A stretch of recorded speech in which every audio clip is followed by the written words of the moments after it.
Hey guys, my name's Khadroth, and today I'm going to be talking to you about the Valentine's Day event. So, as you guys can see, we basically are a little bit ahead of JP right now, as we're anticipating the Valentine's event to start for us pretty much on the 7th. It does appear to be what's going on, as we did just get the confirmation of the 22 million downloads campaign and its timing, which will wrap up on the 6th. So at this point, you can assume that we're roughly 10 days ahead of JP and where it was at.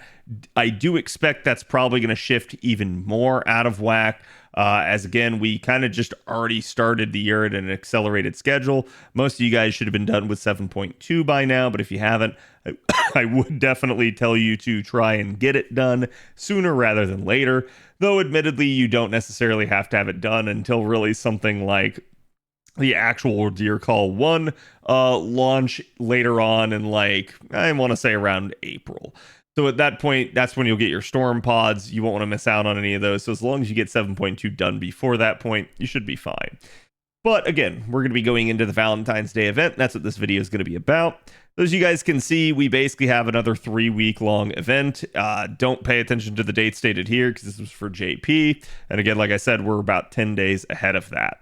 Now, you can see the requirement for the event is only Fuyuki in order to participate. However, the main story of the event will have spoilers for LB3. There's also going to be some interesting locked Valentines if you haven't done other story chapters, but we'll talk about that as we get in. Again, you guys can see you are going to have the normal just unlock pace of, like, every day. More story chapters and free quests are going to be unlocked because of that. We're also going to have our newest SSR, an AoE Arts Ruler that's kind of supporty, kind of going to work in multiple damage dealer setups and can facilitate looping for you. So that's going to be Popes Johanna. And Johanna is definitely an interesting character. I don't think damage-wise she's necessarily all that, but she is someone that can be capable if you put her in the right setup and you, again, kind of allow her to succeed. So she could be a really fun character to have, a really interesting one. I like to call her Gigapope due to her NP animation. And you guys will see she's definitely going to have an entertaining story. So we do also have a new command code basically coming back to the shop here. It's going to be the buddy ring from before, aka the golden ring. It's just a nice command code that you might want to use on some of your favorite units. Looks like this is also when they got the list function here, essentially to allow you to filter the servant's face portrait when viewing the scenario of the servant in the Valentine's Day event. I don't know if we already have this or not. I haven't paid attention because I don't normally look at that sort of thing in the My Room shop, especially with regards to the Valentine's Day event itself. Now, talking about the event and its mechanics, you guys can see there is an interesting little tidbit that they tell you right here about how Popes Johanna and Oberon have different unlock requirements for the Valentine's Craft Essence that you maybe want to view. So in hers, you'll have to clear the main quest all the way up through section 7 in order to be able to get hers and view hers. So you won't be able to roll it out normally in the normal way that you do the other craft essences. And Oberon himself, you will basically be able to get the craft essence, but you will not be able to watch it unless you've actually cleared Avalon Lefay. So that's going to be another sort of restriction right there. You guys can see you also have some special quests that will reward you with teapots, so that's definitely nice if you guys are wanting that extra bond. And you can, as you can see here, exchange your chocolates basically to get the Valentine's Craft Essences. You can either choose random or a lock-on Choco. If you use the lock-on Choco, you can specifically select which one from either the male or the female that you want. But if you use one of the random ones, you're going to end up just kind of getting it at random. The goal should be, though, by the end of the event to collect them all. And if you do complete the point ladder, you will get enough of these sort of chocolates in order to allow you to collect every single unit in the game. So if you don't have every single unit in the game, you'll have a little bit left over. There's no problem with that. I'll talk more about the CEs here in a minute. Again, they do have an exchange filter. Basically, that'll allow you to filter for all owned and not owned CEs. So this is a really, really nice one, as it'll allow you to just very quickly try to target certain craft essences that you haven't gotten from prior years. Because again, you guys know the drill at this point. If you've been doing Valentine's Day, it's pretty much always about collecting the CEs. And if you've already collected some of them, you don't necessarily need them as easily as before. So maybe some people don't try to collect them all. I usually do, if for no other reason than they're actually just free craft essence experience. I know that sounds terrible because it's a unit's like special Valentine's CE, but as long as you have gotten them at some point in your account, it will be recorded on your craft essence list. So you will have it there no matter what you do with the craft essence after that point. So to me, it's free real estate, and I basically just use it for making craft essence bombs. But certainly, if it's one of your favorite units, you can feel free to hold on to it. In fact, I usually tell you guys it's a good idea at the end of every Valentine's Day to save at least 5 craft essences, because these are some of the only craft essences in the entire game that usually have value for the next iteration of the event. What does that mean? That means every single craft essence that you get for Valentine's Day, at least for the units specific Valentine's Day, not the gotcha Cs or something like that, can be used in the next event, usually, as they usually give you a point bonus. They're normally not the best thing to take, but if you don't roll, or you don't roll right away even, it can be at least something that can tide you over until you do. So again, I usually tell people save at least 5 of them. That way you have, somebody that you're taking from support, and the other 5 that you maybe have just kind of socketed away that you can throw into your party composition, since you don't have craft essences right away. So that can be something that can be useful to you. But again, that's basically just the way that the event mechanics are going to work. There is event bonus. Again, Johanna, being the new unit, is going to get 100% damage bonus and 50% bond bonus. This will actually help out a little bit with the 90++ in the event, but definitely there are going to be some interesting strategies for that one, as it will be another Moon Cancer node. Again, there's no requirement to take them, though, for drops or anything like that. Thank God they learned that lesson from prior Valentine's Days. And you guys can see there are several other units, aka all of your old Valentine's Day units, that basically will be 50% and extra damage and 20% bond. There is a new event CE here, the cute girl seated behind me. As you guys can see, it does give point bonus, 30% base, 60% at MLB, and it is a rather interesting craft essence. Unfortunately, it's split stats, otherwise it would actually be a pretty meta craft essence. But you guys can see it gives power mod to man attribute by 25% and 50% starting charge. It's still a pretty decent one, don't get me wrong. It's just probably not one you guys are going to want to level up too much, so I definitely recommend grabbing this out of the shop first and foremost. And then we also have the event reward command codes. Your 5-star one here is damage against chaotic alignment by 25% on the engraved card. That's definitely useful and very, just good in terms of it being a widely applicable one. Drowsy Bomb here ignores defense on the engraved card, and then when attacking with the engraved card, inflicting curse, 500 damage 3 turns to the target. So if you have somebody that scales off of curse stacks or curse damage, this is definitely going to be a really, really nice one for them.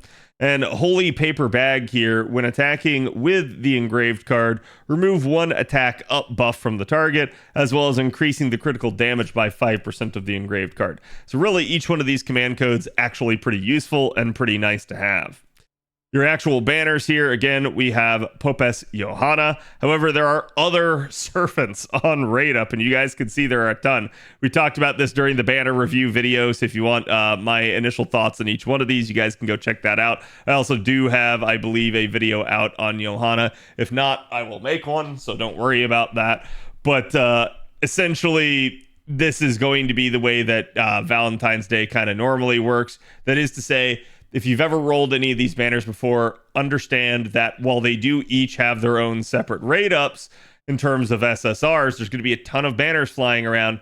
They are all female only. What does that mean? That means you can only roll female units in that banner.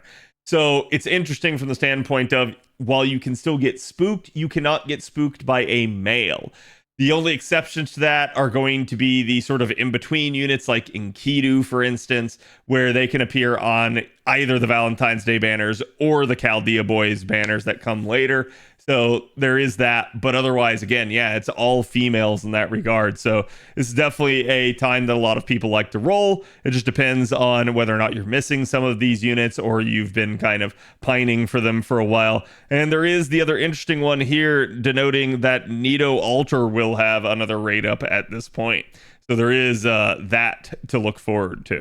But like I said, each one of those units should have their own singular banner, so you can definitely try to single one out and get the things that you want. However, they will all have these craft essences on them. So you guys can see your 5-star C here is actually quite nice this time around. It is all attack scaling, invuln pierce, arts up of 5%, and NP damage by 20%. This is a really, really nice challenge craft essence, especially if you're going to be rapid firing Noble Phantasms off. So this one can be a really, really nice one to acquire, especially at MLB. Your 4-star one is Arts Up and Buster Up with NP charge per turn. Definitely not bad since it's also all attack scaling. And again, it's got Creamhild on the art there. And then Sleeping Eliza is going to be your 3-star. That's all HP scaling, but it does at least give you HP per turn, as well as a little bit of damage cut and critical stars per turn. Altogether, not the worst 3-star craft essence I've ever seen. Again, you can see each one is going to have its own individual banners, what they're telling you right here. It's got separate bonus. And then basically each one will also have its own singular, like paid single court summon on it each day. So that's up to you. But keep in mind that each of these banners lasts the equivalent of like a day. So you're not going to have multiple opportunities really to roll on a singular banner in that regard. However, you can get a paid single there on each one of them. And then again, they each have their own separate pity system rate up. Pity does not carry over to the other banners or anything like that. We do also get a rerun of the summoning campaign from the prior year. This is Bizette. Bizette's a fantastic unit. To me, still one of the most fun units to use in the entire game, just due to her ability to counter. And again, she's definitely a fun unit to have.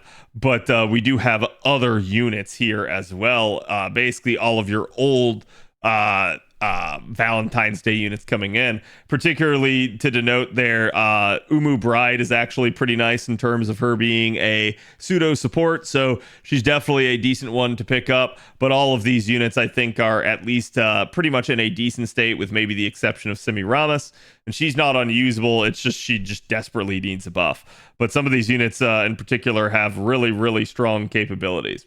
They'll also each have their own rate-up craft essences alongside. Just a couple that I'd like to point out here. One, this one is Valentine's Witches. It's actually a really, really nice one. It is also invuln pierce. So you guys can see its NP damage up of 25% and NP gen of 10%. So this one can also be really, really nice, all attack scaling craft essence. And then honestly, Chocolate Heaven here is another one that I mention pretty frequently on the channel.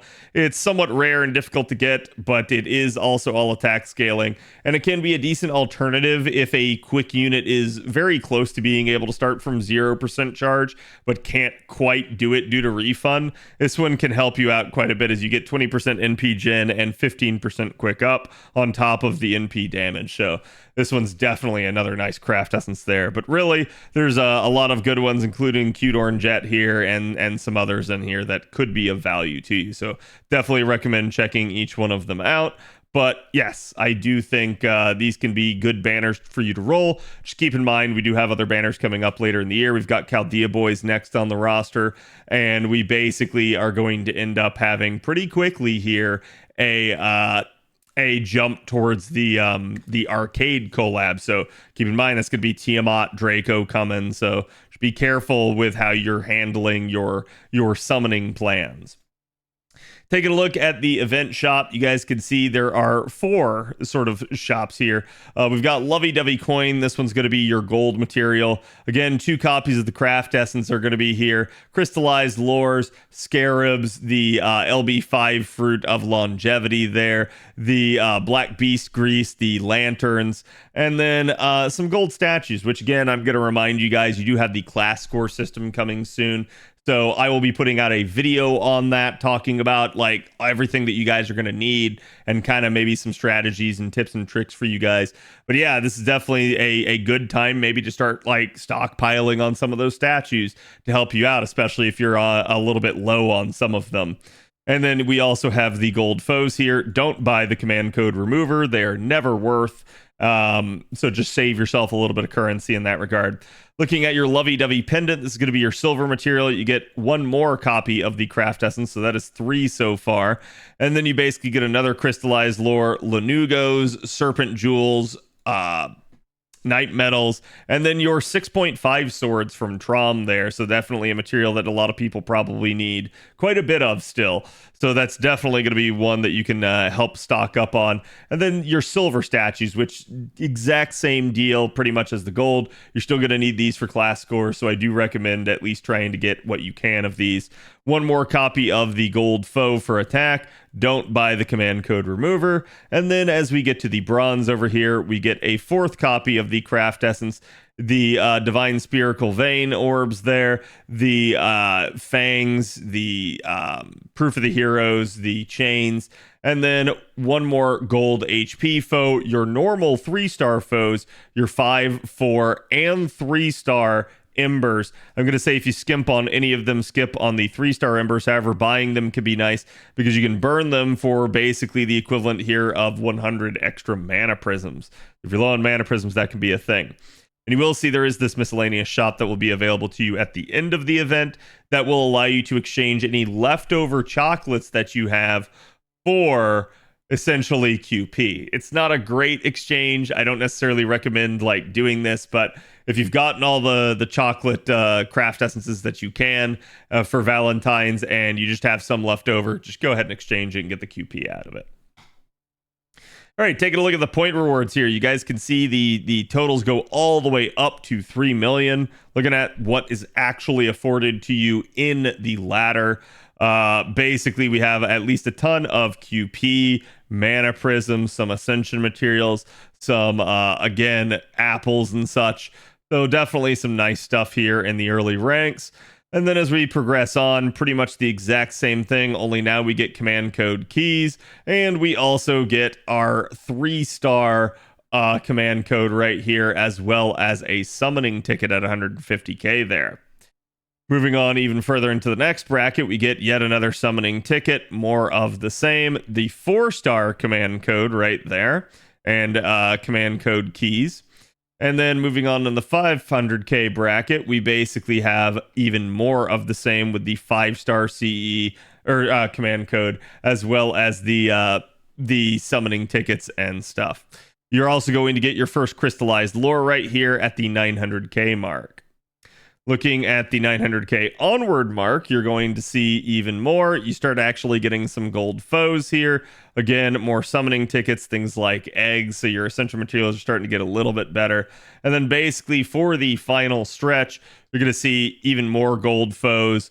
And then literally your 5th copy of the craft essence. However, you will not get the 5th copy to MLB it until 1.8 million out of the 3 million points. So understand that this will probably take you quite a bit into the event to get. Maybe some of you will get lucky, you'll get that drop, but keep in mind, due to the fact that this is a point bonus event, you pretty much don't want to MLB this anyways. So you can do it at the end of the event. That's perfectly fine, but you just want to kind of run as many copies as you can for the point bonus if you don't have gotcha CEs. If you do have gotcha Cs, there may be some value in MLBing it and taking a friend's MLB. And then that way you're going to end up with, again, sort of 2 MLB copies, each giving 60% bonus. And so you can get like 120 out of that and then have yourself basically drop Cs in the rest of the slots for your party. So it's totally up to you how you want to do this. Some of you may roll, some of you may not roll. Again, it's just going to take different strategies depending on what you're trying to do.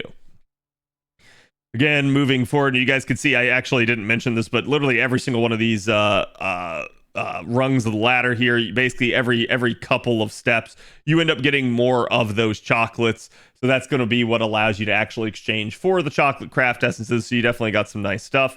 Again, the rewards actually do pretty much kind of stop after about the 2.2 million. You do actually, well, no, I say 2.5 really here. You do keep getting stuff, but it gets pretty generic after this point until you get all the way to the end with the 3 million, where you get yet another crystallized lore. The main quest is an interesting one. I'm not going to try to spoil you guys on it, just kind of quickly scrolling to the end right here. You guys can see you will get another grail from this. So if you're counting grails into the future, maybe for 120 projects or something like that, this will be another event that gives them to you. So there is that benefit.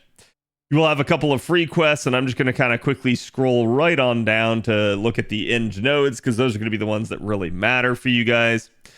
So there's chapter 7 right there. So this one, I believe this is your 90 right here. So it's just a 333 saber node for your level 90 node. Gives spirit roots and magatamas. And then your 90 plus node is a 113 caster node, so you're definitely going to want some decent riders to be able to handle that, or maybe even a cheeky alter ego or berserker.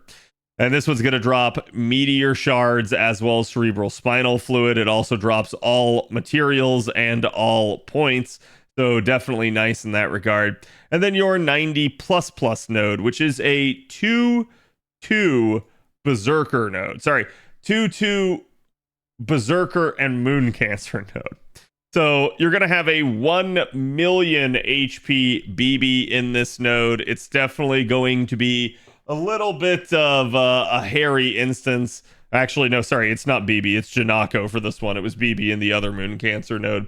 So there is some interesting points to this, but this is where, again, if you have anti-sky, anti-divine units, literally you're going to have some decent rulers that you can actually use for this sort of thing.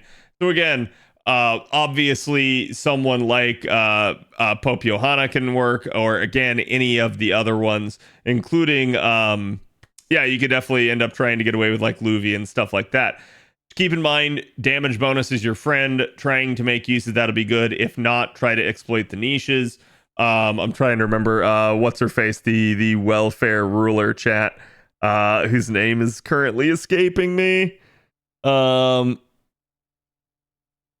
EO, thank you, yes. So literally EO is also going to be another good option for this. So she falls short in damage. She actually does not. So the way I did it with EO is basically I ran double Castoria, I believe Black Grail, and then on top of that I actually had it was either boosted with Martha or Lady Avalon, I want to say. It was one of those. So you should still be able to do it, but I do believe it requires some critting at certain points, if you, depending on like your NP level and stuff like that. Which again, you should have her fully enhanced. So it may just be a case of like, again, do you have an MLB Black Grail or not? Do you have a skills maxed out? Do you have the unit fully foed? All of that. But even with Super Choco, yes, and that's actually a good point. I basically haven't gotten to that, but we will talk about it here in a second, because this event does have a unique mechanic. So real quick here, let's go look at the extra quests. So these are the quests that they were talking about. These nodes just give more points. You definitely want to run them with a point C, although it may be a set amount of points, but I'll say just basically default to running it with the point C, and that'll help you out. And then again, these are also going to give you teapots. Each one does have its own unique sort of like mechanics going on, but none of them should be too difficult for you guys to do. It's basically free teapots, free bond as long as you do them. So I do recommend getting them all done. And as you look towards the challenge quest, again, Angel and Devil, I'm not going to reveal who they are, but basically you're going to get a crystallized lore for that as well. So now we come to look at the craft essence list. And again, this is the sum total of all the Valentine's craft essences that are available to you during the event. Like I said, most people try to collect them all, and there are enough chocolates in the ladder to do so. Each Valentine CE will be level 80 out of level 80, so you can kind of use it as craft essence experience fodder. However, It's not necessarily the same amount of experience as if you had actually leveled up a craft essence to 80 out of 80. It's still kind of a reduced amount, but it is still a pretty lucrative amount to use. So I do recommend at least, if you're not going to save them for next year because it's one of your favorite units, trying to make like craft essence bombs out of that. If you need a video talking about craft essence bombs, I have a very nice guide for that on the channel that you guys can go check out.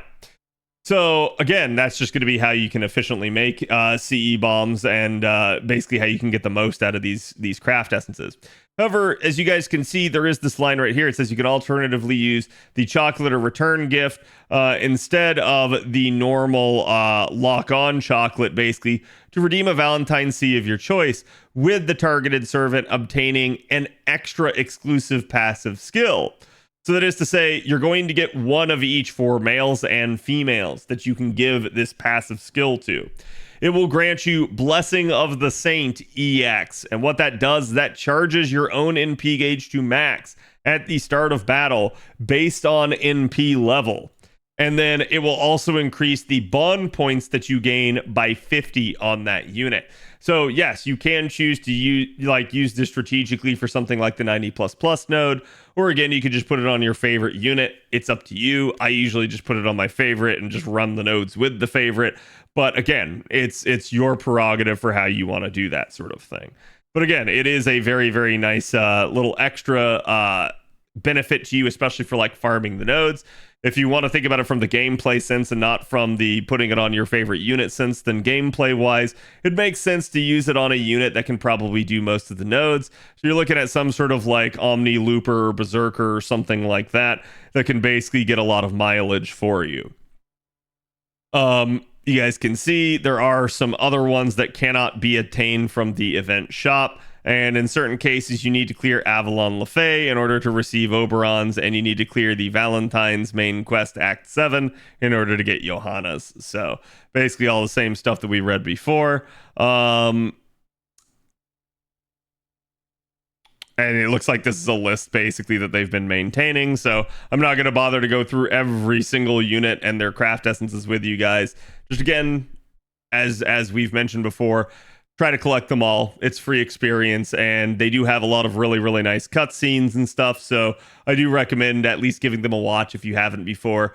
But that's also where like filtering for some of the Cs that you haven't acquired before will at least let you know like, hey, that's a new one, and it'll make it a little bit easier on you. But again, I do recommend trying to get them all. And that is basically the Valentine's Day event in a nutshell. Like I said, it's a 3-week event. It ends up having a lot of lucrative stuff in it. So do make sure that you guys participate. And good luck if you guys plan to roll any of the banners. Let me know down below who you guys will be rolling for if you're going after anyone. I'd be curious to hear you guys' thoughts. And I will see you guys for the next video. Thank you guys for watching. Later.